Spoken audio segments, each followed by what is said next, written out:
Gold એટલે કે સોનાની અંદર રોકાણ કેવી રીતના કરવું જોઈએ, તો પહેલાં જોઈએ કે સોનું છે ને તે મોંઘવારી સામે રક્ષણ આપે છે, એટલે કે જેમ જેમ મોંઘવારી વધે તેમ ગોલ્ડનો ભાવ પણ વધે છે, એ આપણને ખબર છે. અને બીજું, ગોલ્ડ ફૂલ્લી લિક્વિડેટ આઇટમ છે, એટલે કે તમે ગોલ્ડ ગમે ત્યારે સોની પાસે જાઓ ને ત્યારે તે તેના રૂપિયા તરત આપને આપે છે.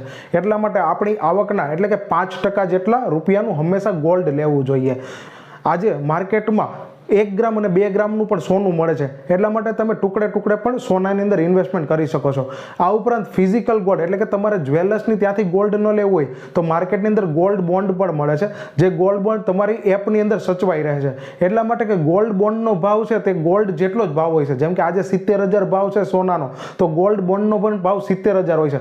ગોલ્ડ બોન્ડમાં એ ફાયદો હોય છે કે એને સાચવવા માટે તમારે કોઈ લોકરની કે એની જરૂર રહેતી નથી. એક એપ્લિકેશનની અંદર તમે ગોલ્ડ બોન્ડ સાચવી શકો છો અને જરૂરિયાત પ્રમાણે જ્યારે વેચવું હોય ત્યારે વેચી પણ શકો છો અને લઈ પણ શકો છો. એટલે કે સમયાંતરે